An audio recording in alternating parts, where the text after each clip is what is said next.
Pois é, agora, esses escolas, até que já abriu a terminal lá embaixo, só que eu não estou conseguindo só ver direito.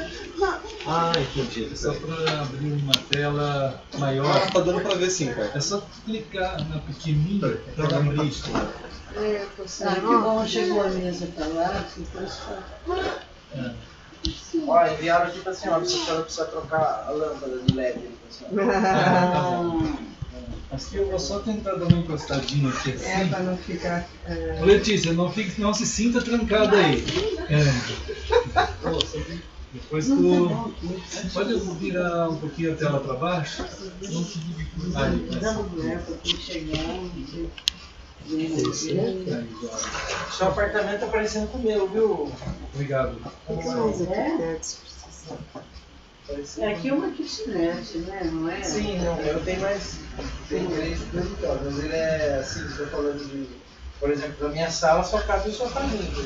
Só cabe um sofá, não cabe 2. Só cabe de 3. Na frente do TV. Sim. E aí já tem uma mesa assim. Ah, sim, né? Teria que dar uma olhada. Graças a Deus. Graças a Deus. O som está meio distante, né? E necessário tem. A captação do som Tá ótimo. Tá ótimo. está meio distante, eu não sei como é que. Só tenho que agradecer a Deus. Se alguém estiver assistindo, puder dar um retorno, para eles estão ouvindo bem, Exatamente. a gente não tem noção de como que está o som aí. Alô, acho que está pegando. Tá pegando, tá pegando. Eu acho que vai passar bem a internet. Mas eu comprei financiado. Acho que é importante a internet. Né? Pode ser. Mas pelo menos tinha gravado. Bastante. O meu terminei de pagar em dezembro. A qualidade da internet é mais reduzida aqui.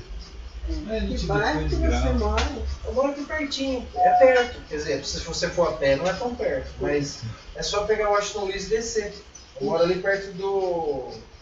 Você não conhece? Qual que Eu é? já esqueci aqui. É, Jardim Nova Europa, chama. Perto do Parque Praia. Sabe, um hospital chama Santa Edviges. Você já ouviu falar? Eu já fui Fica lá lá. atrás do Santa Edviges. Ah, tá. Você?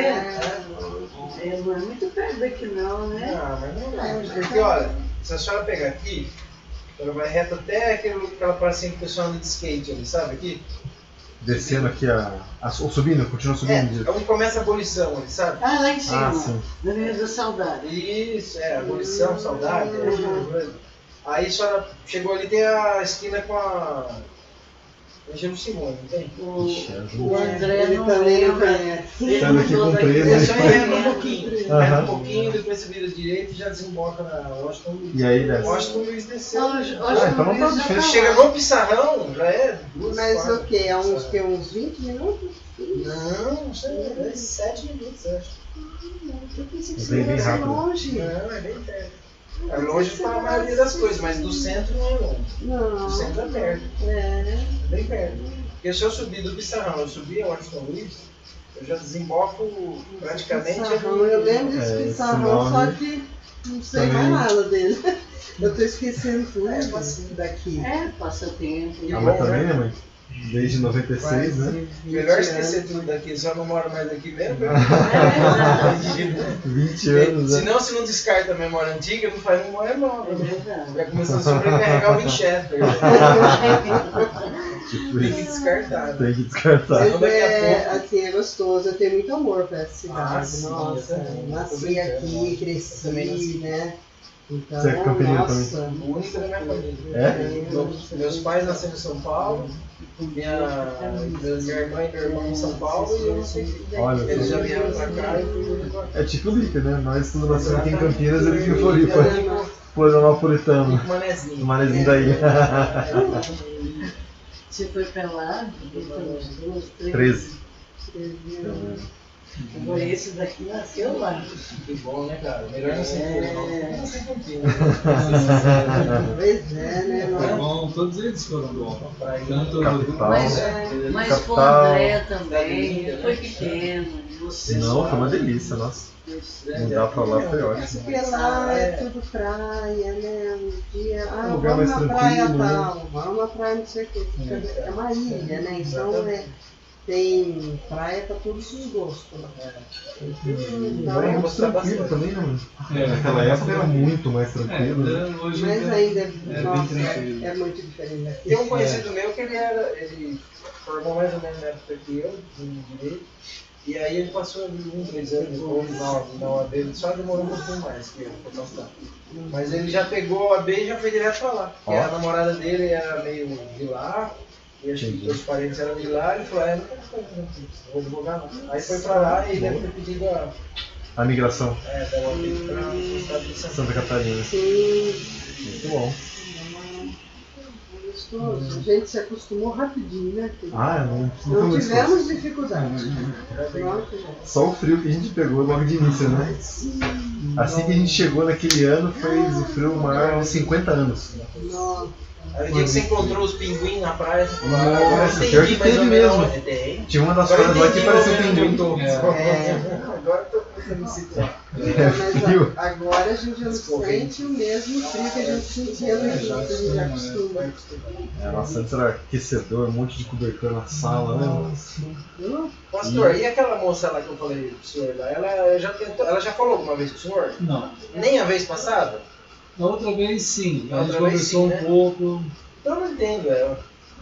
mas assim, já até falei um pouco sobre o caminho para ela e tal, mas não teve mais desenvolvimento. Porque ela estava reclamando de tudo, exatamente da iluminação, não aguentava mais, os livros ficavam pressionando, só dinheiro, só dinheiro.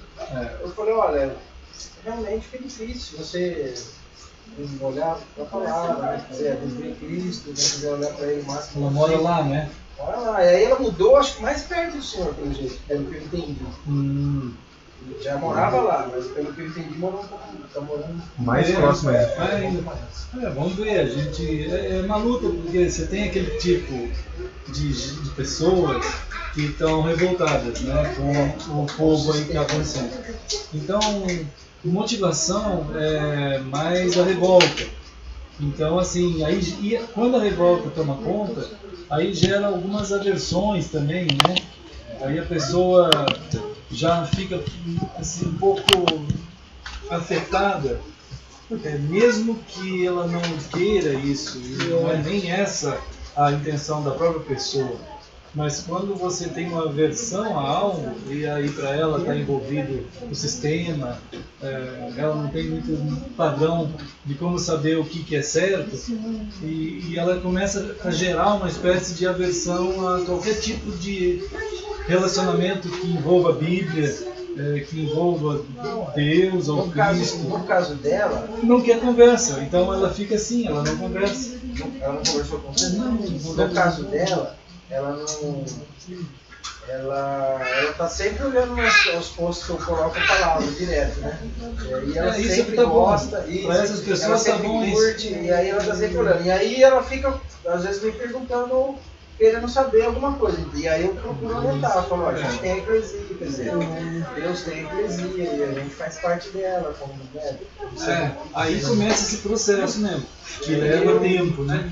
Para algumas pessoas tu vai andar 1 ano, 2, 5, até a pessoa começar a perceber que tudo aquilo que ela pensa que o nome igreja está envolvido, está tudo fora da Bíblia, não é isso. Porque aí tu usa a tentativa de colocar para ela, olha, tem um grupo e tal, ou tem uma eclesia, vai tempo, até a pessoa entender assim, que ele precisa passar por uma, né, vamos dizer assim, uma mudança em que a mão do Senhor pega ele como vaso, né? Ezequiel foi assim, né? E assim é todos nós. Todos nós somos assim. Compartilhei esse aqui agora. Todos nós somos assim.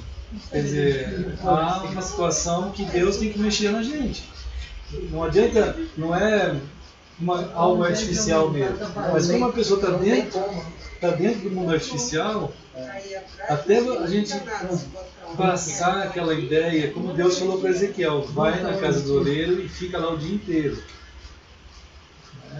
Quer dizer, o Ezequiel realmente é uma pessoa.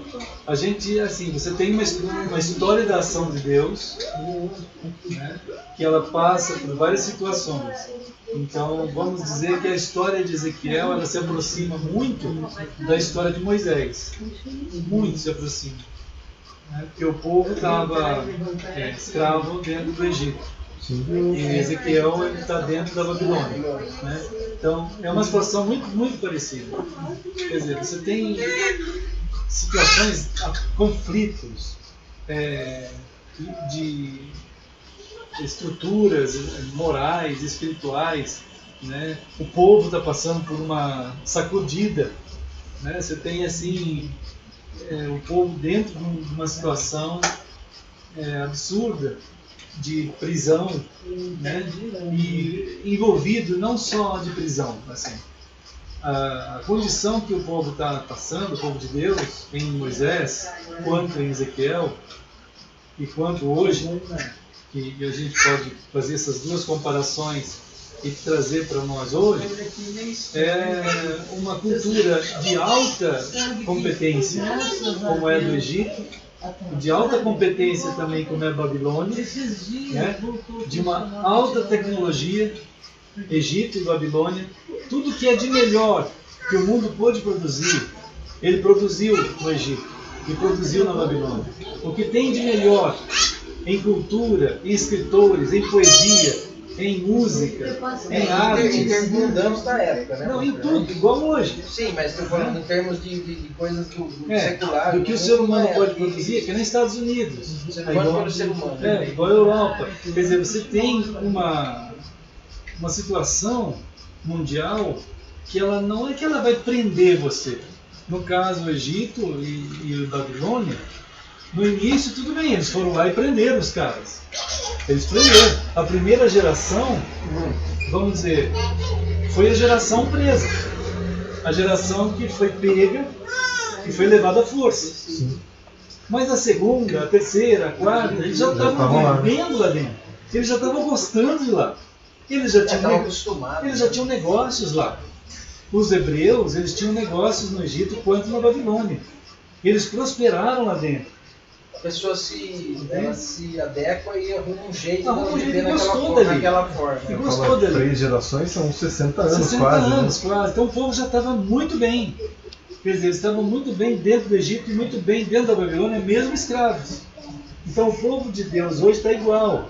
O povo de Deus hoje está dentro do mundo e ele se encanta com o mundo. Quer dizer, tudo que tem no mundo, a estrutura filosófica, a estrutura teológica, as noções de presença de divindade e de bênção e maldição, é tudo ditado pelo mundo. Relacionamento. Então, os crentes são teologicamente ditados pela teologia do mundo. Dificilmente você vai ter um crente que conheça a Escritura e conheça o Deus da Escritura. Nessa situação, Moisés surge. Nessa situação, Ezequiel surge. Né? Então, o chamado, né, de Ezequiel, por exemplo, aqui no capítulo 1, né, a gente tem Você tem que ser desintoxicado praticamente, né, de tudo isso, né? Tá tão inserido ali que ele já não percebe mais não percebe mais todo o entorno, tudo que acontece. Não, é que ele fala, às vezes, perder o impacto. Ele olha a palavra, ele acha algo normal, algo trivial, que ela está acostumada a lidar. Eu cito um exemplo, que uma vez eu estava falando com uma pessoa que se auto-intitulava cristã, e eu não sei, essa mulher é cristã mesmo, então que pode julgar? Falou que ela se denominava cristã. Não, sei cristã, eu conheci, pode ser. Aí eu conheci, e aí eu às vezes conversava com ela, e ela falou que estava precisando de uma ajuda com a filha dela. Ela não era daqui, era lá de Caraguatatuba. Tá. Então ela estava lá, e ela estava conversando comigo no Facebook, e ela estava lá, ela vinha às vezes para comigo, né? Ela estava lá, quando eu conversei com ela, ela falou, olha, tem uma filha minha, eu estou abrindo para você, eu gostaria que eu voltasse caminho assim, eu falei, não, que bom, que eu posso ajudar? Ela falou, não, ela mora em Campinas. Falou, se eu puder ajudar alguma coisa, aí fomos conversando vários detalhes. Aí eu falei, e como que eu posso entrar em contato? É normal? Você quer conversar primeiro? Fala que eu vou conversar com ela e tal. E aí eu falei, ela mora aí no Jardim Navarro. Estou escutando, pastor. Aí eu falei, no Jardim Nova Europa, no ambiente, ele falou, eu falei, olha, eu também moro no mesmo bairro. Eu falei, nossa, que coincidência e tal. Eu não sabia ainda morar. Vai ver a visão. Aí, não, vai escutando você. Aí eu falei assim, não, então eu tô me prontificando, você quer que eu vá na casa dele, você quer que eu faça o quê? Eu vou conversar com ela primeiro, não sei o quê. Eu falei, mas que lugar do Jardim Nova? Porque eu fiquei cafifado. Que lugar do Jardim Nova? Ela mora na rua... X. Tal, Manuel Silveira Freitas Filho. Eu falei, é na rua que eu moro. Caraca. Aí ela falou assim, ela mora no condomínio não sei o que. Eu falei, o condomínio na frente da minha casa, do outro lado da rua. Eu falei pra ela, é só atravessar a rua. Eu falei pra ela. Caraca. Aí eu, vira e mexe, conversava com ela, e mandava palavra, e mandava texto. Tá? Aí chegou um dia ela falou assim, você fica mandando não sei o que pra mim, né? Eu sou cristã, né? Você não precisa ficar pregando pra mim.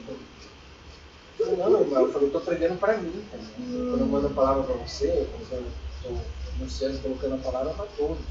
Pra mim, pra você. Esse que é triste, né? Aí ela falou, não, mas eu não precisa preciso receber de ficar palavra. vendo toda. Ela falou um negócio assim, não sei se foi exatamente, mas ela falou um negócio nesse sentido, aí eu meio que dei uma congelada. Eu falei, como?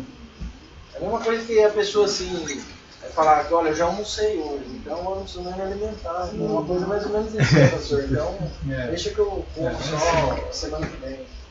Eu só no domingo que vem, uma coisa assim. Essa é a luta. E você tem aqui o que acontece com o povo, né? A caminhada nossa como pessoas de Deus, né? Ela só pode acontecer em Deus, não tem outro jeito. Né? Ou a gente está ciente disso, porque a palavra, irmãos, ela deixa claro assim, o mundo jaz no maligno. O que é isso, o mundo jaz no maligno? Quer dizer, há uma situação dentro do mundo contínua para o mal. Contínua. Morto nele. Contínua. Continuamente mal. Quando Deus olha lá e diz para Noé que agora acabou, não tem mais condição de existir esse mundo, e até o Senhor diz assim, porque a mentalidade do mundo era continuamente má. Só tinha uma família na terra que amava o Senhor, que era a família de Noé. Então, a condição do mundo, quando diz o mundo jaz no maligno, é que é o mundo continuamente, ele tem uma predisposição, uma disposição, né, incontrolável desejo de fazer o mal. O mundo tem esse incontrolável desejo de fazer o mal. Ele está sob esse domínio, sob esse reino. Né? Esse reino tanto do maligno quanto do mal nele. Não tem jeito. Essa é a realidade do mundo. E não tem... Agora, quando Deus chama as pessoas e eles foram, vamos dizer, envolvidos com o Egito, envolvidos com a Babilônia, né? Olha, o que acontece assim, Deus ele vai trabalhando as coisas de um tal jeito que o caso de Ezequiel, para mim, ele é muito, muito precioso, porque ele vai começar um momento, como no capítulo 1 de Ezequiel diz, capítulo 1, versículo 1 diz assim, olha, aconteceu no ano 30º, no 5º dia do 4º mês, né, 5/4 do ano 30, no caso deles lá, né, que estando eu no meio dos exilados, né, junto do rio Quebar, se abriram os céus e eu tive visões de Deus. Então, o Ezequiel foi chamado pelo Senhor, né, e começa uma chamada de Deus.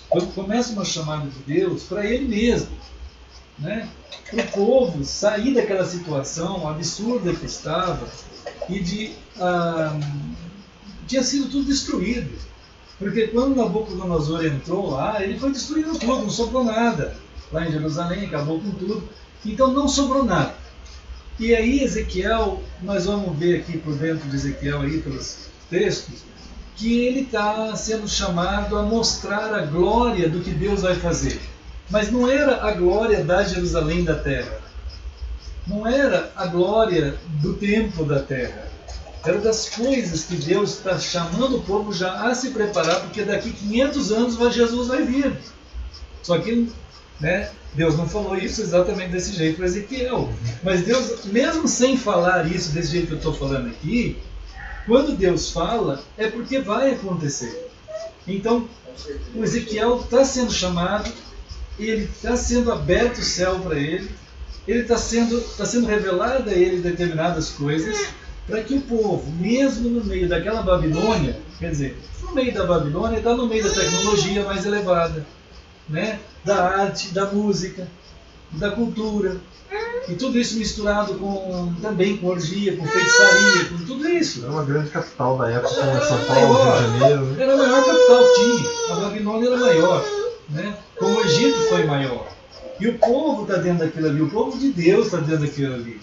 Então, o livro de Ezequiel é extremamente importante, porque ele pega uma situação de tentar resgatar esse povo. Deus quer resgatar, né? Deus quer tirar esse povo, dar a esse povo. O resgate significa não tirar eles do mundo, como Jesus falou isso, né? Mas dar condições a eles. Tirar o mundo deles. Né? Tirar o mundo deles, né? Manter eles ali no mundo, mas numa afirmação daquilo que Deus está fazendo e que vai fazer ainda. Ele está fazendo em nós, dentro desse mundo que não sabe nem o que significa eles mesmos. E tem um povo aqui que Deus está fazendo, está dando condições a esse mundo de receber o impacto daquilo que não é a vontade continuamente de fazer o que é errado. Quer dizer, há uma vontade contínua e incontrolável do mundo, ele não consegue superar isso. Não consegue. O mundo, a humanidade como humanidade, não tem como superar o mal que há dentro dele. É impossível. Daí a interferência da gente. O Senhor vai mostrar nesses textos que, estando nós no Senhor, a interferência que a gente faz nesses ambientes de Egito, quanto de Babilônia, quanto do tempo que a gente está vivendo hoje, é suficiente. E é muito mais que suficiente, tanto para o impacto de gente ser salva, quanto para a gente passar no meio disso sem contaminação, sabe? Sem sermos contaminados, né? Então,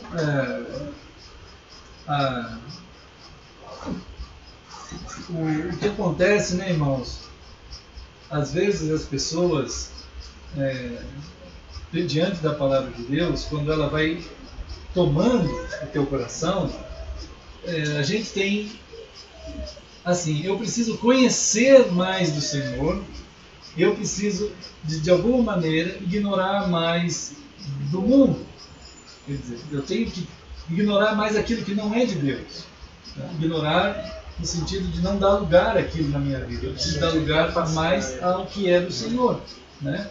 Então diz aqui no versículo 3, veio expressamente a palavra do Senhor a Ezequiel. Né? Veio expressamente a palavra do Senhor a Ezequiel. Quer dizer, o Senhor revela a sua vontade, né? A ele, ao profeta. E diz aqui, ali esteve sobre ele a mão do Senhor. Né, irmãos? Então, lá no capítulo 33, que um dia a gente já estava lendo, na verdade a gente lê sempre esse capítulo 33, que é um dos capítulos de Ezequiel. Foi o que eu coloquei aqui, hoje foi 33. Né? Quando a gente tem um momento lá que o povo, né, ele está dizendo dos seus vícios diários, né? Os seus vícios diários, os costumes deles estavam tão parecidos com o do mundo que eles, como povo de Deus, já não tinha mais diferença alguma entre eles e quem não era de Deus. Então eles estavam desfalecendo. O desfalecer é você tomou a contaminação, você está vivendo igual aquele mundo à tua volta. E ao viver igual ao mundo à tua volta, tu começa a desfalecer. Você aceita a mesma crença, você aceita a mesma ideia, a mesma cultura, tudo igual, tudo. Não tem diferença nenhuma. Budismo é igual, muçulmano é igual, qualquer crente é igual a outro crente, entende? Qualquer cristão é igual a outro cristão, tudo é igual, tudo. Você está pecando ao fazer isso. Né? O povo de Deus nessa ocasião estava gritando lá no versículo 10 de que eles tinham prevaricado, né? Quer dizer, eles tinham tomado a frente das ideias que tinham que reger eles mesmos. Eles tinham tomado a frente, eles tinham formulado as suas próprias fórmulas. Isso é prevaricação. Você não está mais preocupado com o que Deus tem para a gente. Você está preocupado com o que você tem, com o seu grupo, que a sua, enfim, sua tendência. E aí você peca, quer dizer, você está errando o caminho e vai desfalecer, né, irmãos? Então, a gente tem que ter um cuidado aí. E se você não tomar cuidado, como diz aqui, a gente nota no Ezequiel 33:10, o que ele fez eles prevaricar? O que será que aconteceu com eles? Né? A ponto de eles, vamos aceitar, é tudo bom, não tem problema, né? Então essa é a grande luta do Senhor, né? E Deus falou com Israel, e aqui tem uma expressão em Ezequiel 33:31, que o Ezequiel era um profeta, vamos dizer assim, se fosse hoje, ele não teria nenhuma força muito grande, não teria uma força muito grande, porque Ezequiel era muito cuidadoso, ele falava com tanto cuidado, ele tinha uma expressão generosa, gentil, poética, delicada, no sentido de não atingir tanto ou com muito vigor. Como que a gente sabe disso? Né? Porque o Deus fala isso, que ele está fazendo assim.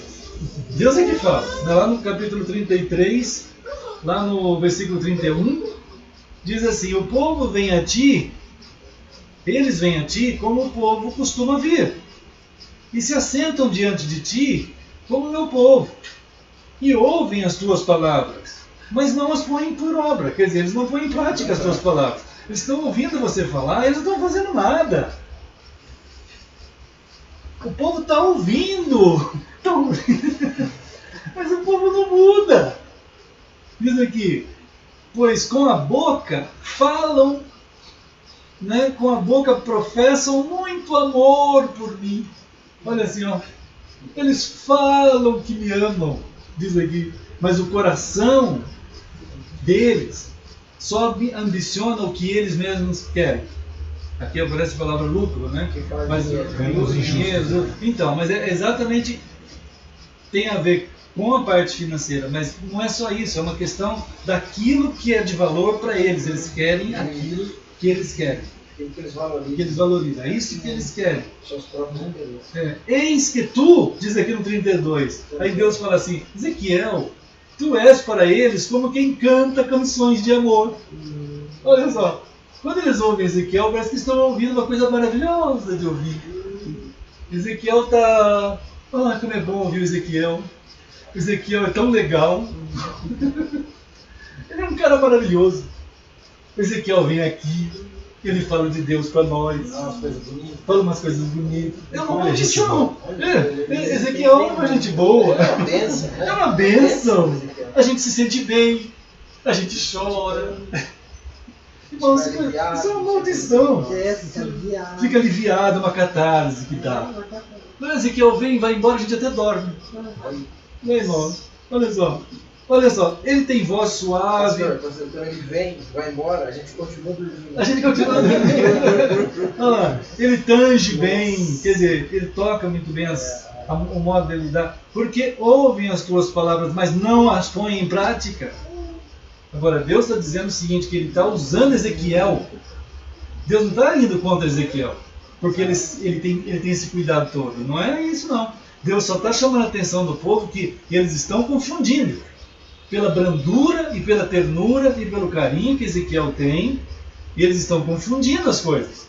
Só porque ele está sendo assim bom, não significa que não vai acontecer o que eu estou falando. Porque aqui no versículo 33 ele diz assim, quando vier isso e tudo isso vai acontecer, é mesmo? Então vocês saberão que houve no meio de vocês um profeta.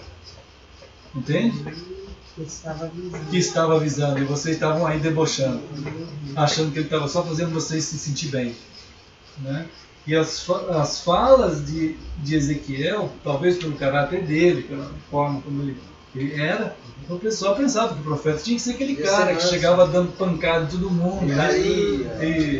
Porque todo mundo vai pro inferno. Isso não é um profeta de Deus. Entendeu? O profeta de Deus vai com aquele cuidado. Ele foi falando, ele foi indo. E o pessoal estava achando maravilhoso o Ezequiel, né? Então, o caráter da vida que Deus tem para nós vai bater de frente com o caráter que é formado em nós pelo pecado. Não tem jeito, não dá, né? Então a palavra do Senhor chega para mostrar aquilo que não somos, aquilo que não temos, o que precisamos ser, que Ele vai nos levar a isso, né? Então a gente vai sendo tocado pelo Senhor, né? Então aqui, por exemplo, no capítulo 3 de Ezequiel, capítulo 3, deixa eu ver se no capítulo 1 mesmo ainda. Vamos dar uma chegadinha de volta lá no capítulo 1 de Ezequiel, no versículo 28. Aqui, bom, o capítulo 1 inteiro, ele vai tentando expressar. Ezequiel ele fica tão impressionado com aquela visão que a gente viu agora há pouco que ele teve. Ele fica tão impressionado que ele tenta escrever alguma coisa. Tudo isso aqui no capítulo 1. Mas, lá no versículo 28, a gente pode dizer que é o máximo da descrição daquilo que ele tenta passar para o povo, né? Ele diz assim, igual como um arco-íris. É aquele caso, né? Ele tenta levar a gente a entender o que estava acontecendo. Igual como um arco que aparece na nuvem no dia de chuva, assim era o resplendor em redor. Era a aparência da glória do Senhor. Vendo isso, caí com o rosto em terra e ouvi a voz de quem falava. Então, há um resplendor, há uma glória presente, né? Então, quando Deus está andando com a gente, irmãos, quando Ele está, como Ele está, querendo andar com a gente, há uma glória presente. Ele, a presença dele está com a gente, quando a gente está andando junto com ele e ele com a gente. Há uma glória presente. Algumas vezes a gente não vê, mas o Senhor revelou aqui para Ezequiel o que estava acontecendo e ele viu isso. Aquilo que não se vê. Então quando a gente diz, Senhor, eis-me aqui, né? Eu quero realmente que o Senhor tome minha vida, eu estou diante de Ti, começa a ter essa glória do Senhor na nossa caminhada. O Senhor vai estar lá. A gente não vai conseguir ver isso, mas não significa que não vendo não esteja. Claro que está, né? Mas o Senhor está legitimando o seu chamado e mostrando para Ezequiel a sua presença, né? Naquela Ezequiel descreve essa glória de quem o chamou ali, né? E é a mesma glória do Senhor, né? Que está chamando o seu povo a andar com Ele, né? No meio desse mundo, com essas coisas que a gente está vendo aí, né, irmão? Então, mundo tenebroso. Capítulo 3 aqui, ó. Vamos ver um outro texto de Ezequiel. Capítulo 3. Olha só. Capítulo 3. Aí Deus está também dizendo a Ezequiel assim, ó, eu quero usar a tua vida, Ezequiel. Né? Eu quero que você saiba, né, que você vai ser essa pessoa que eu vou lhe dar. É claro que a gente olhando para Ezequiel assim, né, a gente lembra de nós mesmos. Porque hoje nós somos profetas. Quem é do Senhor, ele tem um chamado profético. Ele é ungido profeta. Quem é de Cristo é. Né? E diz aqui no versículo 10, ainda me disse mais o Senhor, filho do homem, coloca a mão no coração, coloca no coração todas as minhas palavras que te hei de falar, e ouve-as com os teus ouvidos. Né? Faz isso. Pega as minhas palavras, guarda no teu coração, ouve o que eu tenho a te dizer.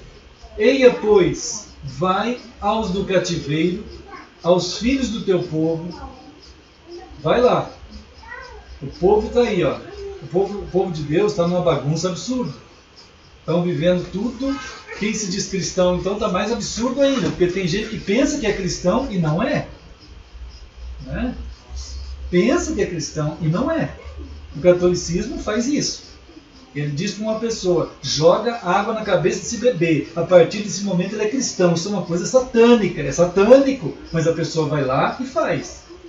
Ele vai lá e faz. Ele é capaz de jogar água na cabeça do bebê e dizer em nome do Pai, do Filho e do Espírito. Isso é uma coisa diabólica. Ele vai lá e faz. E a pessoa pensa que é cristão por causa disso. Né? E os evangélicos a mesma coisa. Estão dizendo que isso tudo aí é igreja, tudo isso daí é de Cristo. Isso é satânico, mas eles dizem que é cristão. E eles estão vivendo assim. O povo está vivendo assim e não ligam. Entende? Então diz aqui, olha, Deus está dizendo, vai a esse povo no meio do cativeiro. Eles estão cativos. Não é? Esse povo, irmãos, hoje não tem um Egito. Não tem uma Babilônia. Hoje tem um mundo. Né? Teve um tempo que era de fato o Egito. Teve um tempo que era a Babilônia. Hoje é o mundo inteiro, que é o grande cativeiro. É a grande Babilônia.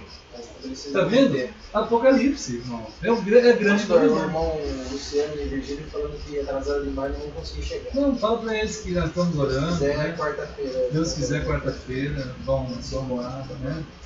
Mas que a gente agradece eles terem avisado, né? Claro, uma bênção na vida dos irmãos.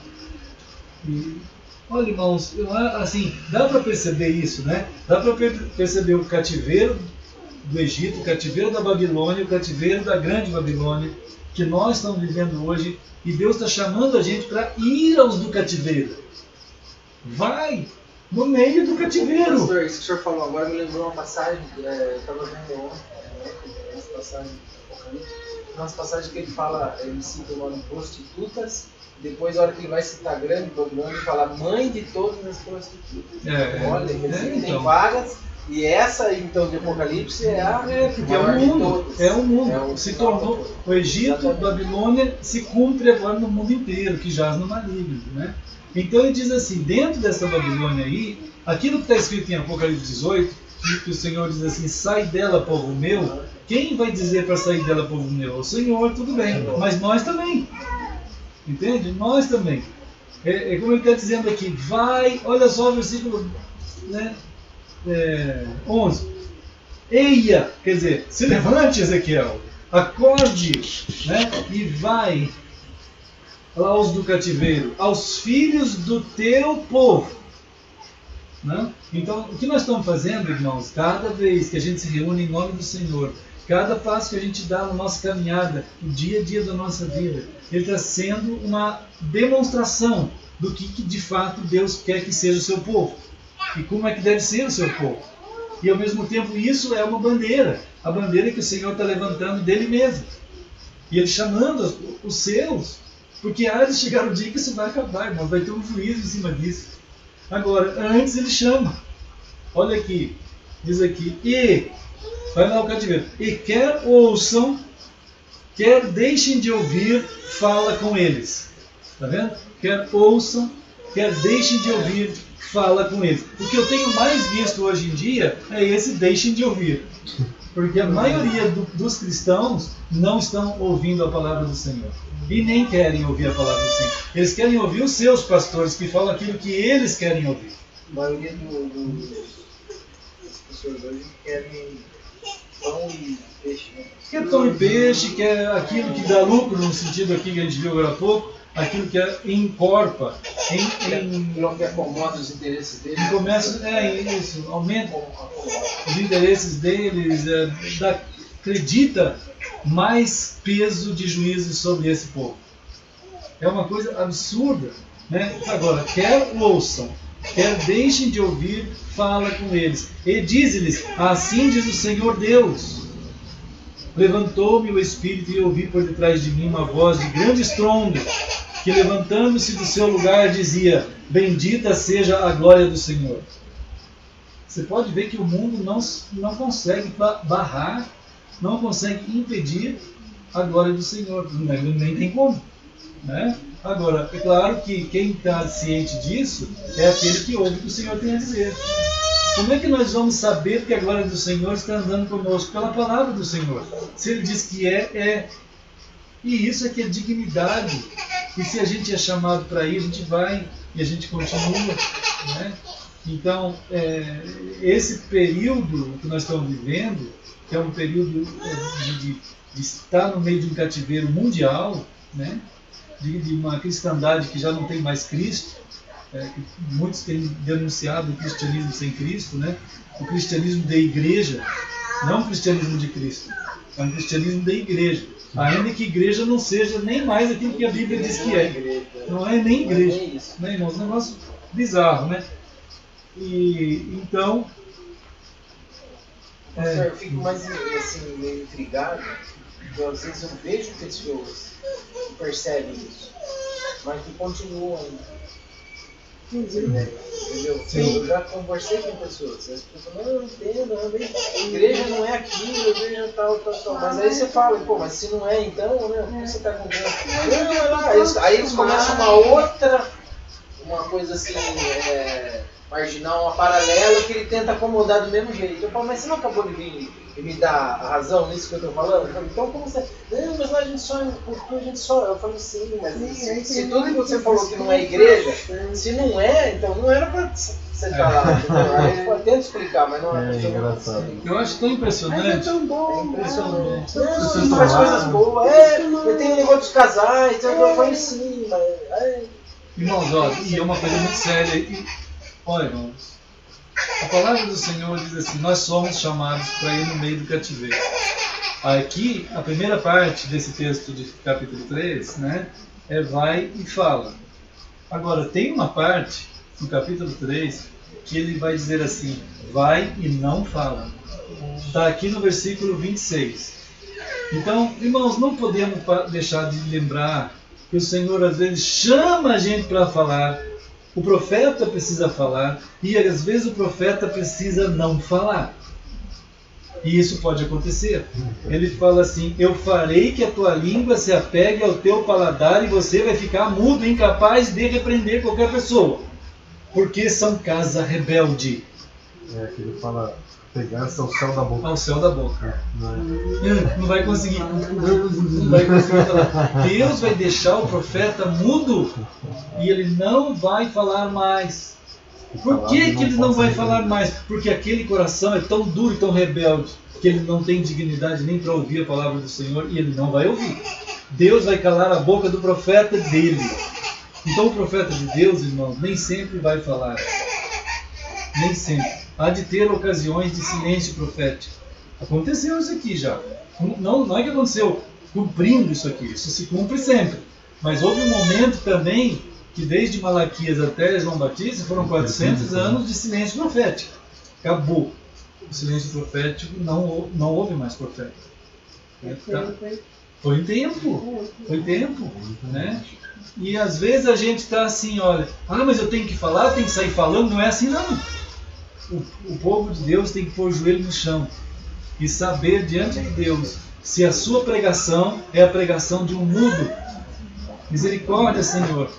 Misericórdia para eu saber. Não é os pastores que estão mandando sair entregando folheto, sair pregando na praça. Não é assim o pastor que manda, não. Então, não é a igreja que manda, não. Por exemplo, o cara fala assim na igreja: eu vou ter um ministério de casais. Eu falo, ministério de casais, por exemplo.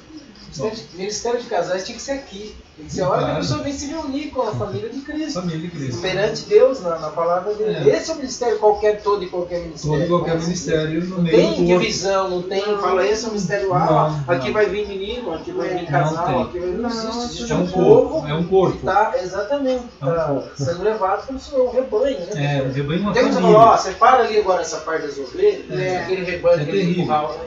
É terrível, mas a cultura mundial exatamente, a cultura mundial já pegou a chamada cultura cristã, né? Então lá fora você tem isso, ninguém vê parece que as pessoas não veem a hora de pegar seus bebês e jogar para os campos de concentração de criança, né? Que são as escolinhas que tem por aí e tudo mais.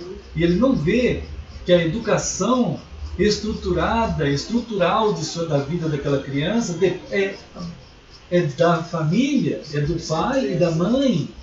Quer dizer, tudo decorre depois a partir disso aí. Quer dizer, a família é a que tem a prioridade e ela é primordial. Até porque foi a maneira e a forma estabelecida por Deus. Né? A maior autoridade que tem sobre tudo é a família.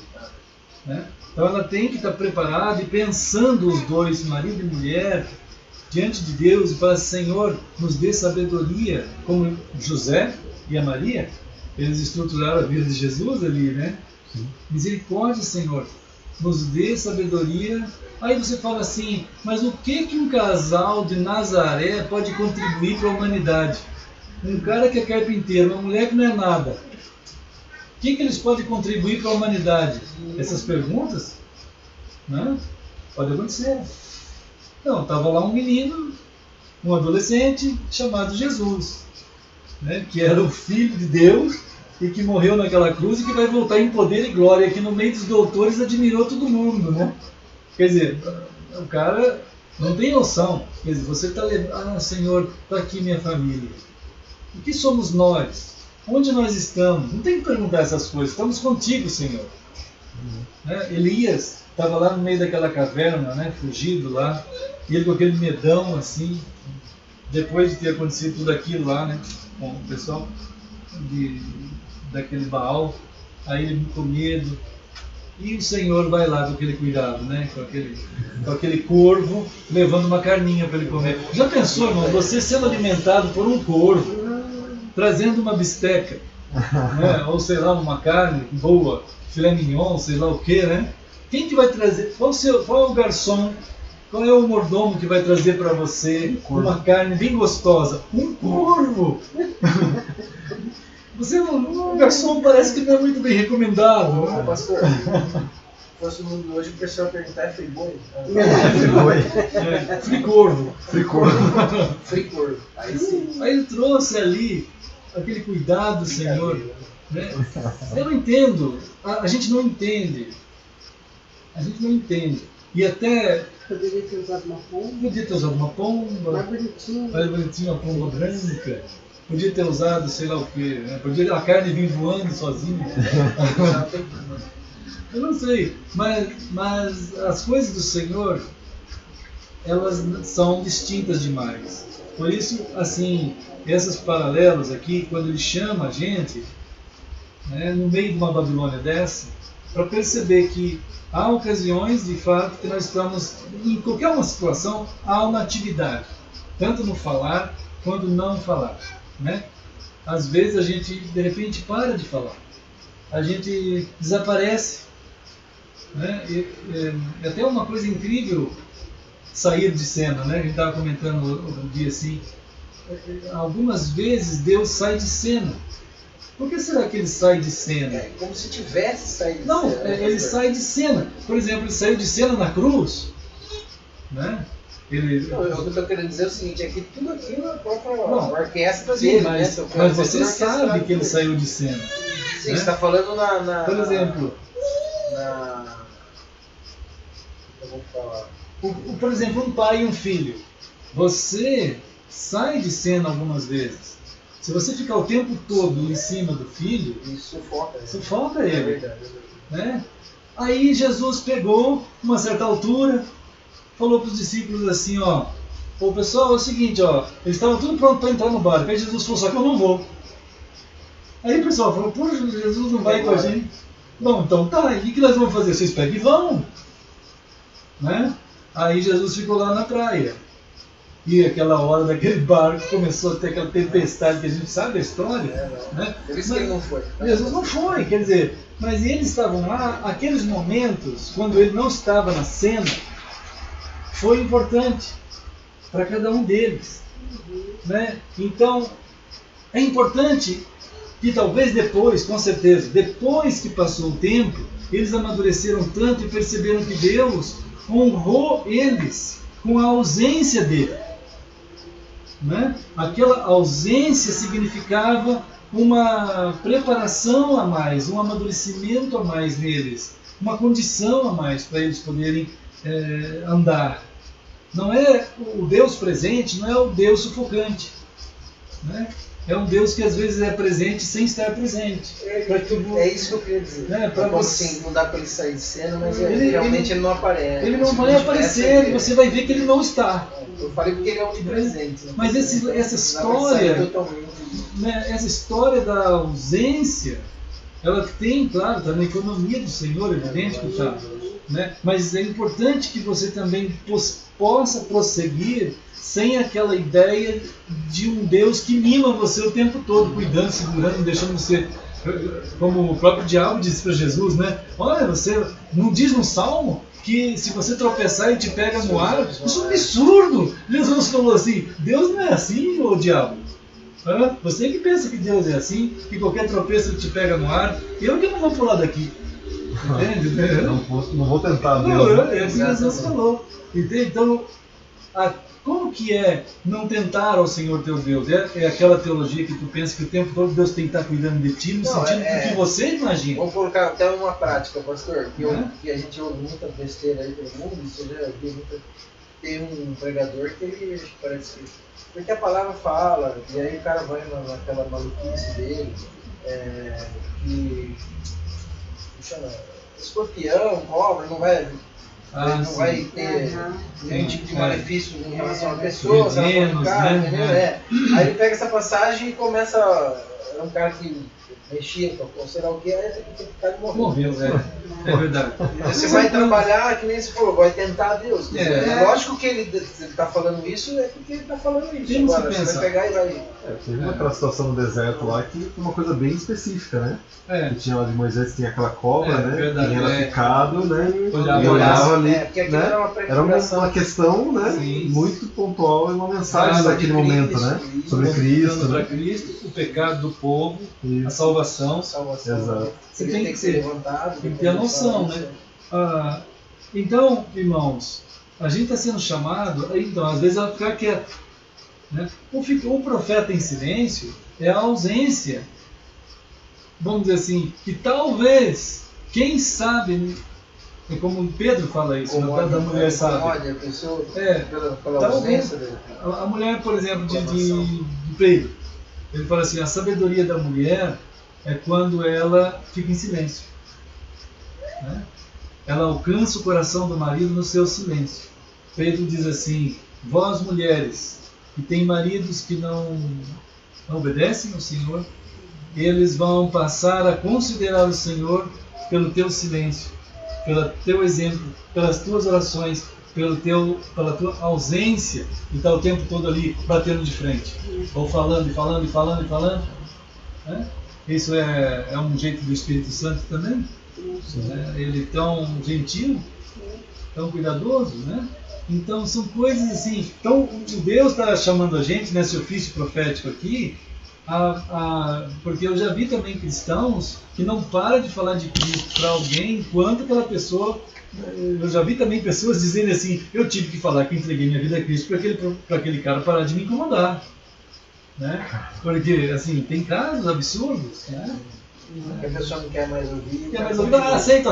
Parece aquelas torturas policial, né? De tanto torturar, o cara fala o que quiser. Eu tinha um tio que ele, no escritório ele brigava com as pessoas. Ele se converteu e ele queria que a pessoa aceitasse também. Ele brigava. Então. Aí aquela parte que não é por força, aí essa parte ele pulou. É que é difícil. Eu li hoje a força que as pessoas têm.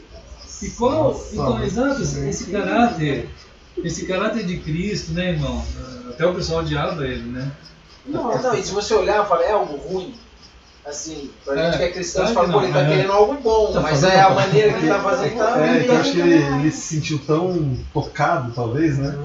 Ele se sentiu compelido, né? Ele não conseguia se conter e disse, nossa, eu preciso. As pessoas têm que sentir o que eu tô sentindo, né? Talvez. Acho que ele foi tão assim. Modificou tanto ele assim, né? A coisa foi tão grandiosa na vida dele que ele não se segurou. Então, só que você vê, isso aí que o Paulo era tão violento, Saulo, que ele até matava.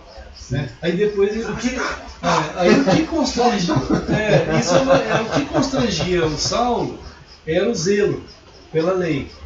Agora, o que constrangia o Paulo era o amor a Cristo. Porque antes ele dizia isso, que a lei para ele era o constrangimento dele, mas depois o amor de Cristo constrangeu ele. Né?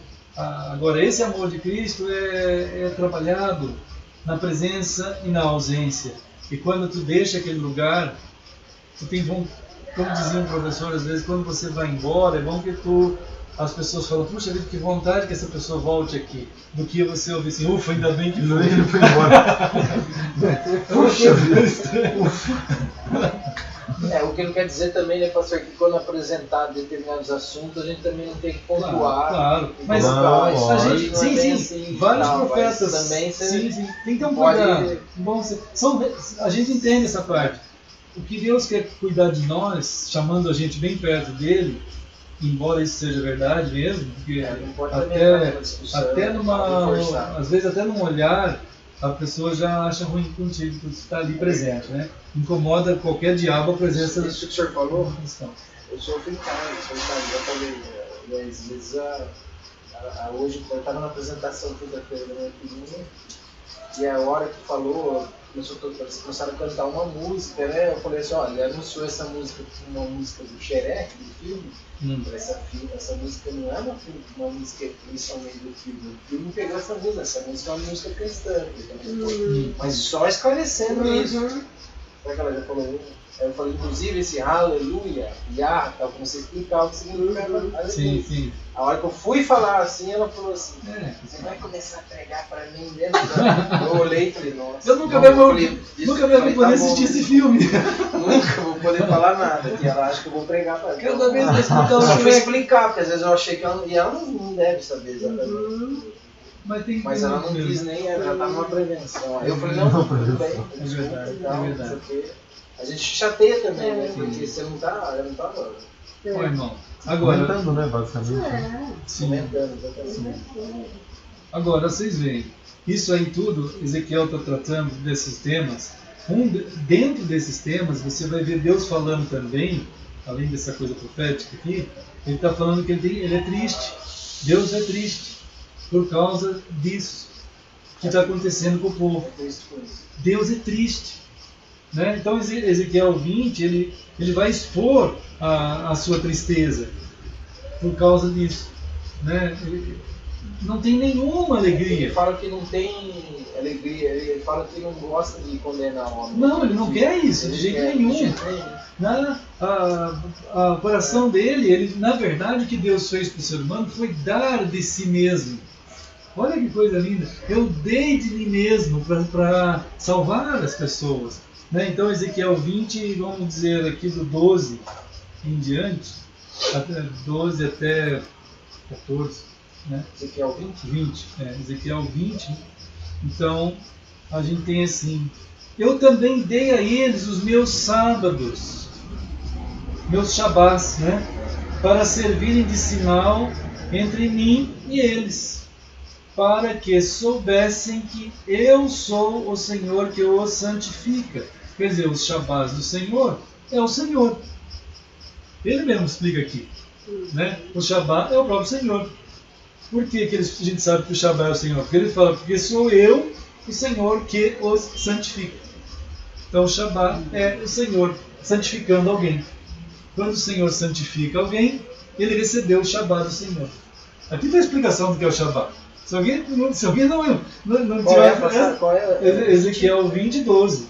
Quer dizer, não tem jeito de você errar. Né? Ele está falando assim, eu dei os meus Shabás. O meu Shabá é o seguinte, isso é um sinal entre eu e eles, que é eu santificando eles.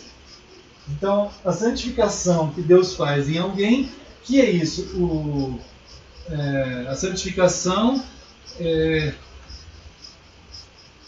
aquele ato de você tornar aquela pessoa para Ele. Né? É o Kadosh, né? No hebraico, é o Kadosh. É o Kadosh, quer dizer, você pega e traz para você, unicamente para ti. Exclusividade. Então, é a santificação. Então você traz para ti. E o Kadosh do Yahvé é o Shabbat do Yahvé.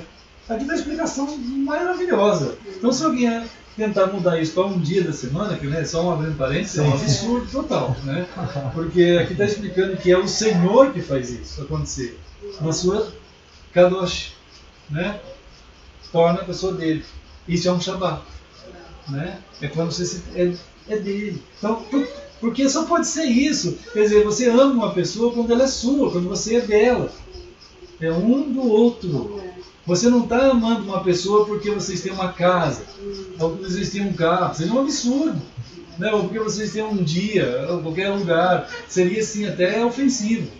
Por que você ama ela? Porque ela tem um dinheiro no banco. É uma confusão. É absurdo.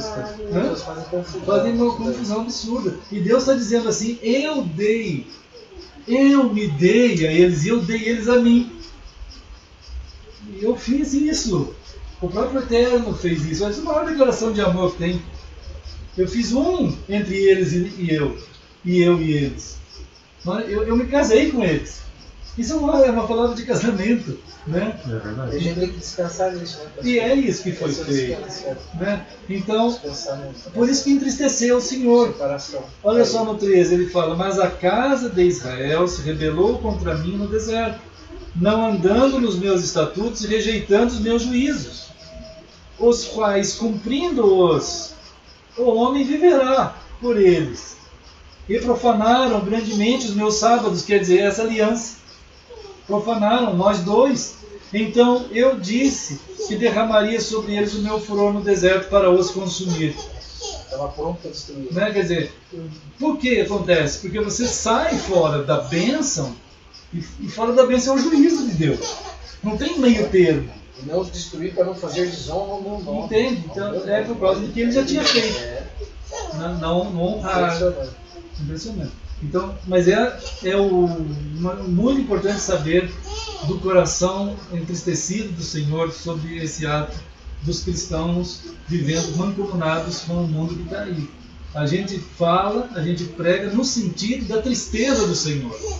A gente fala tentando chamar atenção, ou às vezes a gente nem fala, nossa língua se apega ao nosso céu da boca, e a gente não consegue às vezes falar nada, talvez porque não deixam, ou porque o Senhor mesmo não deixa.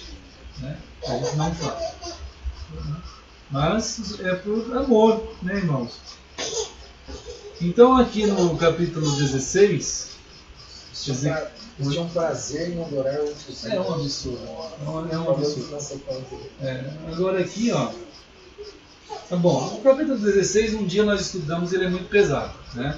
O capítulo 16, eu creio que é o capítulo de Ezequiel, talvez muito duro, talvez o mais duro, que Deus revela. Assim, tem um jeito que Deus vê as coisas.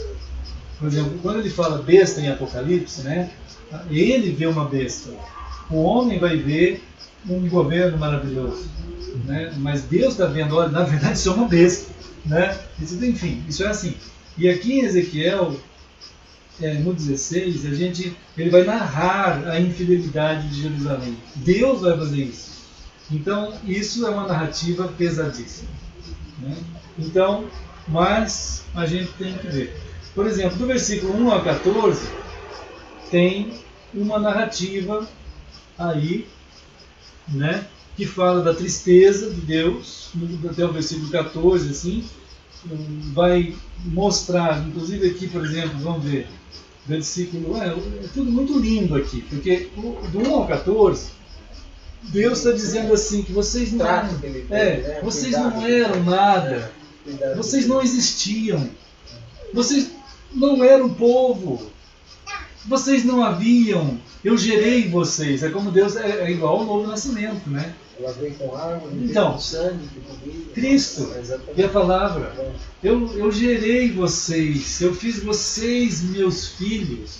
Vocês se tornaram a minha amada e belíssima esposa que eu fiz, com todos os ornamentos que eu pude colocar, né? Com joia, eu fiz com tudo ceras de colares, bonito. Nossa. Deus fez tudo de belo para nós, povo dele. Ele tem isso. Por que nós vamos inventar outras coisas? Boa pergunta. Né, irmão? Não é assim. E Deus vai falando de como Ele fez, de como Ele fez. Eu te cuidei, eu te dei banho, eu te preparei, eu te ungi. E com óleo, quer dizer, o Espírito Santo, né? Aqui você tem a palavra, você tem Cristo, tem o Espírito, tem tudo aqui. O Senhor agindo aqui, né? Fazendo o couro da melhor qualidade, aquela vestimenta da redenção, e te cingir, que é todo o evangelho cingido, toda a palavra que cinge, torna forte e bela a saúde daquela pessoa. Do 1 ao 14 é uma descrição lindíssima da Chegou a ser rainha. Chegou a ser rainha. Que era claro. Né? O povo do Senhor. A gente deve, então, Jesus disse isso, que nós estamos reinando com Ele. Então nós não podemos alterar nada. Não podemos, nós temos que continuar. Ainda que seja um restante, aquele restante continuará. Isso é uma dádiva de seguir, irmão. Um pouco que vai ficar até o fim, guardando os mandamentos do Senhor e o testemunho de Jesus. Esse está narrado aqui, né? Então, ele está dizendo assim: a tua fama correu entre as nações, quer dizer, toda a palavra alcançou todo mundo, porque eras perfeita por causa da minha glória, a glória de Deus, exatamente isso, que faz a gente ser belo, né? E tudo diz o Senhor. Bom, agora começa uma narrativa extremamente terrível, né? Extremamente absurda, terrível, que vai... Tudo que eu dei para você, que vocês negociaram. Irmão, assim, ó, tá parecendo no Brasil. Ele foi lá e você negociou o país, negociou o povo, negociou os nossos bens, a Petrobras, o BNDES, o banco. Então tá assim, tá um negócio bizarro. Então um negócio assim, parece uma parábola. Então é uma parábola disso daí. Pegaram o nosso país, fatiaram, venderam, prostituíram, tripudiaram. Cada um pegou um pedaço, saiu correndo pela feira vendendo. É um bando de bandido correndo com um pedaço na mão. Bem de longe. É a corrupção no coração humano. É uma corrupção. Irmãos, é uma barbaridade. Chegou aqui e, bom, aí você vai ler, melhor cada um ler depois o capítulo, aí vai falando que aí começa a piorar. Aí Deus vai chegando a tal ponto que vai piorando a coisa. E Deus vai falando que o povo dele se parece uma prostituta e vai indo. E aí é melhor ler cada um e a coisa fica feia, né? É pesado, né? Não. Mas tudo bem. Então é uma degeneração que foi preferida. Já pensou, você preferia a degeneração? A pessoa preferir a degeneração, ele quis a degeneração. É terrível, né? Narrado assim. Agora, lá no capítulo 36, vamos dizer assim, de Ezequiel, 36 de Ezequiel, né? A gente começa a ver uma coisa maravilhosa, porque quando Deus começa a falar, ele está dizendo a situação é terrível, a situação é a mais degradante possível, mas ele fala assim: eu vou fazer vocês de novo. Aí lembra, né? A gente lembra dos vales de ossos secos, o povo clamando e Deus falando, né? Mas aí ele começa a dizer assim: realmente há de ter uma restauração. Só que a restauração, infelizmente, do capítulo 36 para frente, ao invés do pessoal entender em Cristo, muitos judeus olharam para a nação judaica. Achavam que era eles mesmos. É aí que eles erram. E é aí que muitos crentes também erram. Porque muitos crentes, ao invés de olhar para Cristo... A restauração também ia ser uma restauração física na terra. Física na terra, e não é. E não é. Toda a narrativa que você vai ver aqui, toda ela, você vai ver em Ezequiel 36, 37, que nem aquela lá que ligou para ti, né, e começou a falar de todas essas barbaridades, é porque ela não tem a visão de Cristo. Ela tem a visão material de um povo que ela é de 10 anos? Não, parecia ser, né? Talvez. Parecia. Eu tenho alguns lá no Facebook, acabaram ligando. Uma das passagens fala do trono, que eu falei, se assentará no seu Não trono. tem. Aí eu falo só, você está entendendo quem é Jesus? Quem assenta no trono? Tem alguma pessoa que assenta no trono? Quem é você? Então. Um desconhecido? Quem é esse aí? Um profeta? Não. Olha só, 36, 24. Vamos ver, só para ter uma ideia. 36, 24, né? Ali até 28, olha só. Tomar-vos-ei de entre as nações, e vos congregarei de todos os países, e vos trarei para a vossa terra. Então aspergirei água pura sobre vós, e ficareis purificados de todas as vossas iniquidades, e de todos os vossos ídolos vos purificarei. Dar-vos-ei coração novo, e porei dentro de vós espírito novo. Tirarei de vós o coração de pedra, e vos darei coração de carne. porei dentro de vós o meu espírito e farei que andeis nos meus estatutos e guardeis os meus juízos e os observeis. Habitareis na terra que eu dei a vossos pais, vós sereis o meu povo e eu serei vosso Deus. Isso aqui, irmãos, começa em Cristo. O Espírito Santo vem, cumpre isso aqui e termina no céu. Quer dizer, cumpre-se finalmente no céu. É isso. E a gente tem uma rebeldia nata, né, pastor? Se não fosse Deus fazer todo esse trabalho aqui, não tem jeito. Nosso coração regenera, fazer tudo. Não dá. Não é possível. Tanto é que é ele mesmo, o autor, né? Então, irmão, 36, isso aí. Então aqui aparece a visão dos ossos secos, do Vale dos Ossos Secos, que a gente já tem visto de vez em quando, né? Toda essa restauração da construção da cidade de Deus, né? A cidade de Deus que é descrita em Apocalipse. Tudo está sendo falado. Apocalipse, acho que é 21, né? É, ali 21. Isso. Então você nota que o final de Ezequiel é a pregação apocalíptica, é o Apocalipse do Novo Testamento, né? É não só o livro de Apocalipse, mas toda a literatura que conclui lá no céu no Senhor. Ele nunca vai deixar de mostrar ao seu povo toda a conclusão da glória do Senhor nele mesmo. Tudo é nele, por meio dele e para ele. Então não é aqui para a terra ou para outro lugar. Então nós estamos indo numa direção. E o Ezequiel, ele foi extremamente importante. Não sei se foi para todo mundo, mas para Deus foi, né? Mas certamente não foi para todo mundo, mas para uma grande parte daquele povo foi, para manter o olhar deles fixo naquilo que o Eterno ia fazer no meio daquela prostituição da Babilônia. Entende? Então, uma palavra do Senhor que é levada por nós, que é bendita no nome do Senhor por nós, cada dia da nossa vida que passa, ela há de servir, de ser uma bandeira levantada, uma luz perante essa civilização aí, irmãos. Sejam cristãos, sejam não cristãos, mas para mostrar aquilo que é a verdade. E por mais que vejam a gente como mansos e humildes, e gente que tem uma fala tenra, como Ezequiel foi assim, isso não significa, e que o povo não se confunda com isso, porque o que está sendo falado será. Está sendo e será. Então, aqui está no livro de Ezequiel, que a gente está recebendo da parte do Senhor, né? E nos guarde assim, o coração. Bom, concluindo, eu só queria lembrar mais uma vez que a partir do capítulo 40 você vai ter exatamente Apocalipse 21 e 22, que aparecem as medidas, todas as medidas do tempo. Quer dizer, essas medidas, essas falas de medida, significam o cumprimento exato daquilo que Deus tem para fazer. Ele vai fazer exatamente aquilo que tem que ser feito. Quer dizer, Deus é detalhado naquilo que Ele falou, né? E aquilo que Ele falou Ele vai cumprir, exatamente cada detalhe.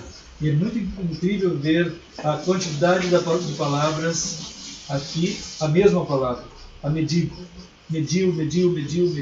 Quer dizer, Deus fez tudo de acordo com a sua palavra e cumpriu tudo de acordo com a sua palavra.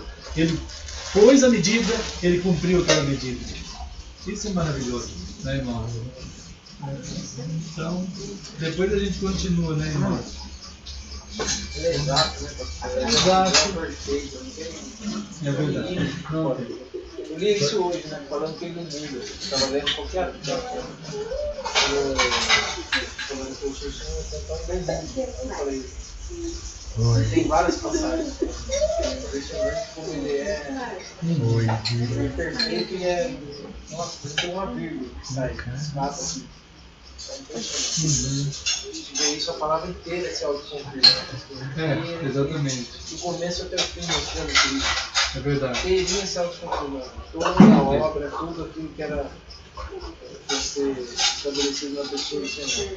Amém. Preparar, amém. Pode preparar. Essas medidas foram as medidas que aquele pessoal usou para fazer o Templo de Salomão lá em São Paulo, será? Pode ser, eu acho que pode ser. Né? Eu acho assim, eles fizeram proporcional, né? Porque você tem as medidas do Templo de Salomão que são pequenas. Entendi. Talvez eles, porque a cabeça deles é tão idólatra, megalomaníaca, né? Então eles pegaram a medida do templo, que se fosse aplicar a medida do templo, daria o que? Uns 100 metros? Nem isso. Porque é gigantesco o negócio, né? Ali, nossa, não é de tamanho. O templo de Salomão é pequeno, assim, em termos dos dias de hoje, das construções de hoje, né? Claro. Mas na verdade não é nem isso que é importante. O templo sempre significou a gente, e a glória do Senhor é a glória do Senhor. Você não foi só por curiosidade mesmo, né? Mas eu creio. Não, com certeza. Sim, ele pegou na Bíblia e aí multiplicou por tamanho da cabeça dele. É verdade. A gente acaba rindo porque fica um negócio cômico, infelizmente. De fato. Feliz com isso. Mas o cara colocou lá, compartilhou no Facebook que era Black Friday, né? Sim. Aí falando do Dinastia, ele tava dando a Black Friday, tava dando um desconto. Mas essa serve pra piada, né? É piada, O pessoal disse que lá naquele tempo ele tem uma. Tá dando um desconto para o cara da dinheiro que era Black Friday. Eles falam que o cara tem uma banheira de ouro que ele fica tomando banho, fica se inspirando, sei lá o que usa. Ele diz que tem as revelações naquela banheira.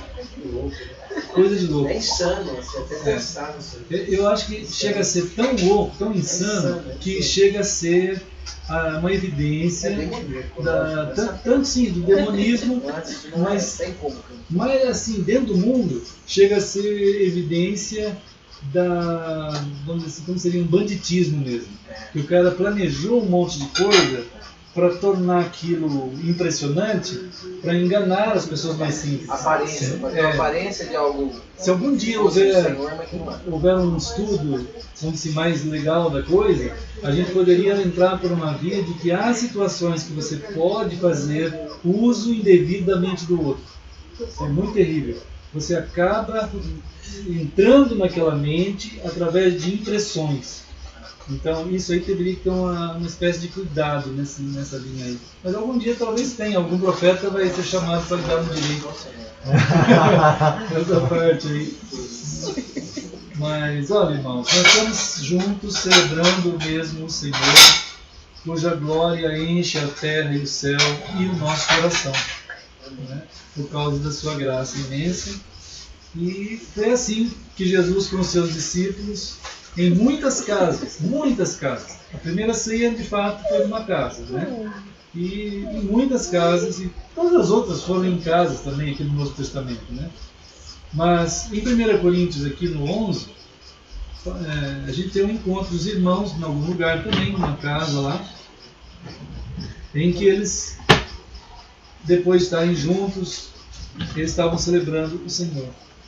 E então, aqui nesse caso, né, foi uma mistura de orientação, de acerto daquilo que estava errado lá em Corinto, e ao mesmo tempo uma orientação do que tinha que ser, né, acertar as coisas lá que eles estavam errando sobre a ceia. E Paulo então diz assim, quando vocês vão reunir no mesmo lugar, e aí a gente nota que havia mesmo uma comunhão, né? Quando vocês vão reunir no mesmo lugar, assim, não é a ceia que vocês estão comendo, nesse caso, no versículo 20 aqui, né? 1 Coríntios 11, 20. Porque vocês estão comendo antecipadamente a sua própria ceia. E há quem tenha fome, então começa uma confusão lá. Então ele está consertando isso daí. Não pode ser assim. Como a gente fala, é muito fácil alterar a verdade, né? Aí ele diz assim, olha, o que eu recebi do Senhor, eu também estou entregando a vocês. Então, isso também aqui passa a ser uma grande lição hermenêutica, exegética. Se o Senhor tem algo a passar, eu recebo do Senhor na sua palavra, e eu passo aquilo que eu recebi. Eu não posso mudar nada. Eu recebi e estou entregando a vocês, sem mudar nada, né? E o que foi que eu recebi e entreguei? Que o Senhor Jesus, na noite que foi traído, tomou o pão, né? Então, cada um vai pegando o pão e passando um para o outro, por favor.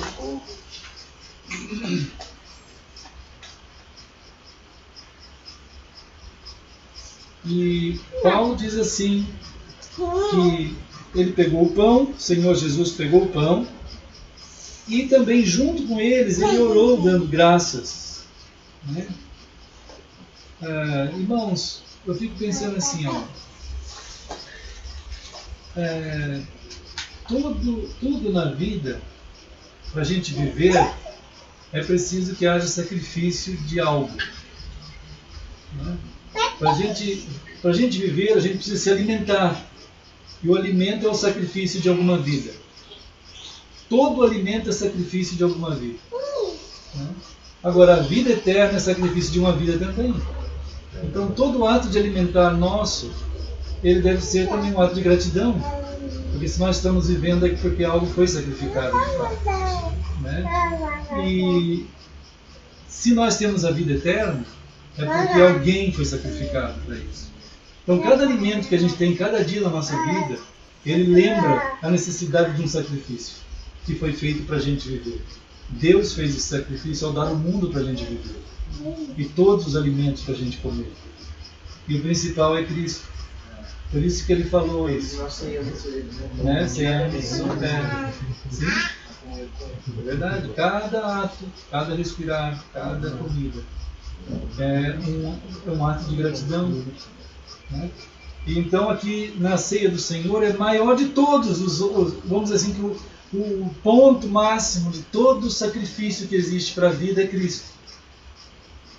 Né? Se a gente não souber, como uma vez perguntou alguém assim, você acredita em Deus? Aí ele perguntou assim, você se alimenta? A resposta foi essa. Você se alimenta? Bom, pensa nisso. Né? Porque você não teria como viver. Se Deus não te desse tudo. E agora tudo. Quando nós ceamos, em nome do Senhor, nós estamos dando graças ao Senhor pelo alimento eterno. Aquele sacrifício não é suficiente só para a gente viver um dia depois do outro. Aquele sacrifício é suficiente para a gente viver eternamente, a eternidade de Cristo. Esse é o alimento eterno. Que coisa... Né? Né? Coisa linda. Então vamos orar. Então, Senhor, nós estamos aqui sendo gratos a Ti, Senhor, pelo alimento eterno que está no Cordeiro de Deus. Entregue a nós todo o seu corpo,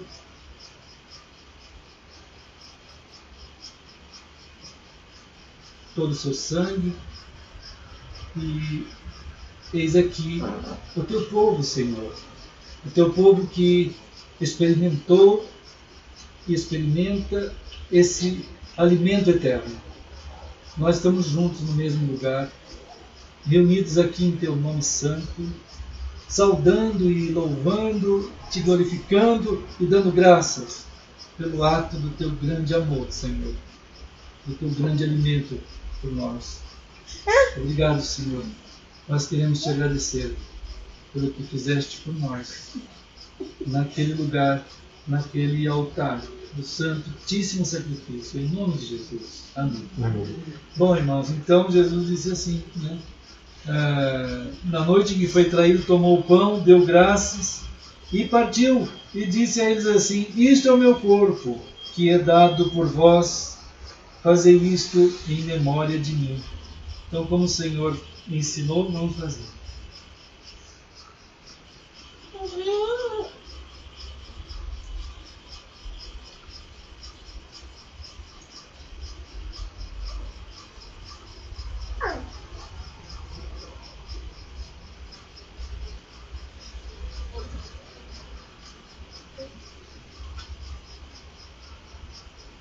Amém. Jesus depois, junto com eles, depois que eles comeram, Jesus pegou o cálice, né, e disse assim: este cálice é a nova aliança no meu sangue. Fazei isto todas as vezes que o beberdes em memória de mim, porque todas as vezes que comerdes deste pão e beberdes o cálice, anunciais a morte do Senhor até que Ele venha. Então, irmãos, vamos orar. Somos gratos, Senhor querido, pela entrega da Tua vida, pelo derramar do teu sangue santíssimo, pela operação da redenção. Senhor, nós somos gratos, estamos aqui com tua família, alegrando-nos diante de ti, por essa dádiva, por essa oferta da tua parte, Senhor. Nós estamos juntos orando e dando graças, em nome de Jesus. Amém. E assim como Jesus ensinou, então, vamos fazer.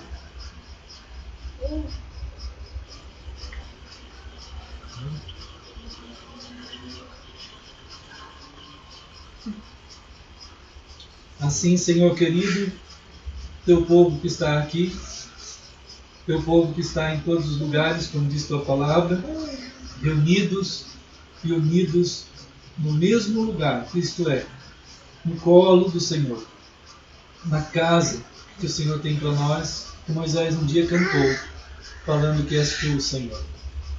Tu és a nossa casa.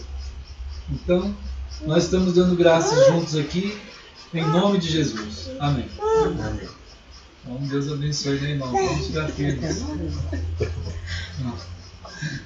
Participou da ceia também. Participou? Que maravilha! Participou, Zamirim? Que bênção! Bom, né, irmão? Que bênção! O Senhor tem nos concedido caminhar. Que bênção, meu. Não é, irmão? Você celebrando a ceia e ela sorrindo caminhar. Quer, Deus oferece para gente. Tá vendo aquilo? O problema nessa relação, como estava falando com o pastor, né? O problema nessa relação sempre é gente, né? Mas o Senhor sabe lidar com isso. Ele já fez, ele falou isso.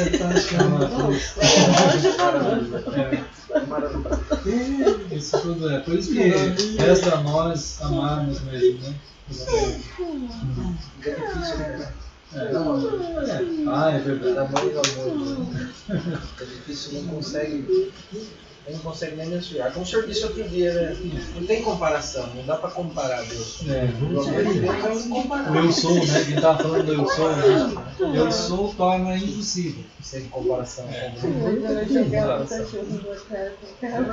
Comparar. A pessoa quer fazer uma referência, aí usa uma coisa, fala da outra. O irmão nosso um dia estava fazendo. Eu não sei, eu sei que você está falando e tal, mas é que é difícil, não tem comparação, né? Não tem termo de comparação com Deus. Tem gente que fala, então Deus é maior que a morte, mas não pode comparar ele com a morte, é um absurdo. A morte não tem nada a ver. Deus é maior que não sei o quê. Não pode falar maior que nada. Exatamente. Eu sou. Ele é um pouco maior. Não tem comparação.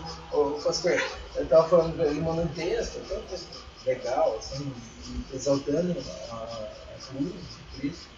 Ele falou que Black Friday é significa Sexta-feira Negra. Ele falou que realmente existiu essa sim, né? E aí falou que a gente tomar cuidado, não no sentido de comprar alguma coisa não, mas onde está ali nosso coração, se busca satisfação nisso e tal, mas aí eu tentei colocar para ele depois, né? Falei, eu entendi sua mensagem e tal, bom, vai não ter O Brasil ele faz surgir exatamente a antiga Sexta-feira Negra. Porque ela faz, como o André fala, tudo pelo metade do dobro. Metade do dobro. Eu coloquei metade do triplo. Metade do dobro. Fica mais caro ainda, né? Aqui é metade do triplo. É verdade, né? Então, é verdade. Ô, pastor, eu fui olhar aquele iPad absurdo. a semana passada, antes da Black Friday, e aí saiu uma oferta R$9,99 americana. Eu falei, não, acho que eu vou segurar. Então, Black Friday, né? E agora é Black Friday, né? Quem sabe baixa um pouco mais. Fui lá no Black Friday, 1.300. Subiu batendo R$1.300. Eu falei, ué, mas o que aconteceu? Não era Black Friday? O que é isso, né? Absurdo, né, cara? Então, aqui não funciona. Tá bom, É é uma absurdo, enganação absurdo. total. É antiga negra sexta-feira no sentido satânico mesmo. Aí eu pensei, eu falei que é incomparável. Ainda que você queira comparar, tal, é algo legal que você quis falar, tal. Mas ele é comparação, o que ele é, o que ele fez, o que ele fez. Nossa, é incomparável, né? Nada, né? Verdade. Eu falei para ele, a gente tem que ir seguindo nessa graça, que é meio assim, é tão belíssimo o que antecipa o incomparável céu. É tão belo o que antecipa o incomparável céu, que o céu mesmo, aquela realidade lá diante do Senhor, é algo que também não tem comparação, mas o próprio caminho já é algo assim, que é uma antessala, né? É uma antessala desse céu, que é essa caminhada com Cristo, que Ele já nos livra, sabe? De tudo que é o pecado, a morte, a desgraça dessa Babilônia toda, né? E vai colocando nós naquela educação santíssima, eterna de Cristo, né? Ensinando a gente sobre Ele, sobre o caráter dele, e vai formando em nós os mesmos sentimentos. São coisas belíssimas. Por que a gente vai obstruir isso com criatividade que a gente possa, né, ter assim? Não tem sentido, né? Mas a turma parece que não se agrada só de Cristo, eles têm que ter. Eu vi uma vez um cara falou difícil, muito difícil hoje em dia você ir para uma reunião onde simplesmente e unicamente é somente a pessoa de Cristo que vai ser exaltada, e esse é o centro de tudo e é a única atenção que a pessoa tem que dar é somente a Cristo. Aí ele falou, isso é uma coisa raríssima. É uma coisa. Olha o Tozer, o Spurgeon antes dele, e alguns reformadores, esses caras aí, até o Spurgeon mesmo no fim da vida dele, ele fez uma carta, né? E abandonou a denominação batista, jogou tudo fora, eu não consigo mais ficar nisso. Só que as histórias, os biógrafos dele quase não falam isso daí, né? Não convém, né? Não interessa. Interessa em dizer que era um batista. Agora, quando ele pegou e largou tudo, foi embora, mas porque chega uma hora que você, pela própria educação de Cristo em ti, você não. Então, eu sou, não tem mais sentido qualquer outra coisa. Como você vai ter formado tudo isso aí? O Tozer mesmo pregava lá no meio daquelas denominações, às vezes ele falava isso aí também, mas a gente via até no fim da vida também daquele lá de Nova York, lá, né? Dave Wilkerson, né? Ele no final, ele também chorava, ele não pregava mais, então a língua dele ficou no céu da boca, ele não conseguia mais, ele só vinha lágrimas e tal, e não tinha mais jeito. Um chamado para angústia. Chamado para angústia, que foi das últimas mensagens dele, mas não tinha mais jeito. Né? Quer dizer, aí a pessoa, ele começa a ver, mas não tem mais sentido tudo isso, eu não posso. Ele fala nessa pregação, eu lembro nitidamente, não tem ele nada fala assim, ele pediu que Deus desse uma palavra para ele falar um pouco mais ameno. Ele falou, nossa, então é pesado de novo.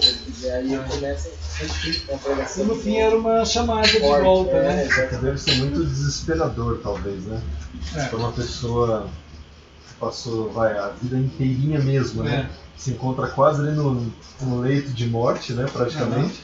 E se dá conta de tudo isso que percebeu naquele instante, né? Nossa, o que eu fiz, né? Ele questionava, ele falava assim, onde já se viu o pessoal sair para dentro de uma igreja, ele que era pentecostal, sair para dentro de uma igreja sibilando de uma cobra, latindo como um cachorro. Você lembra aquela vez que a gente foi? Tem uma que ele foi na Rússia. Lá na Guatemala? Aquele povo. Lembra? Ele está na Rússia, tem um tradutor russo. Sim. E aí ele começa a falar. Latiam, faziam um trenzinho. No meio da pregação, na hora que ele fala isso, ele começa a parar, né? Então, esse negócio aí todo, você vê, hoje o que aconteceu nos nossos corações, o que está acontecendo nessa eclesia, é um chamado pela angústia do Senhor a ir sem mais nada. Quer dizer, claro, porque não cabe mais nada. Se a glória do Senhor está, o que você vai pôr junto? Não pode pôr mais nada, a não ser tu e o Senhor. Eu te chamei. Né? Cabe porque a glória dele enche tudo, né? Preenche. Preenche a terra. Olha, irmão, tem aqui uns Guaraná. Vamos pegar enquanto a gente vai falando.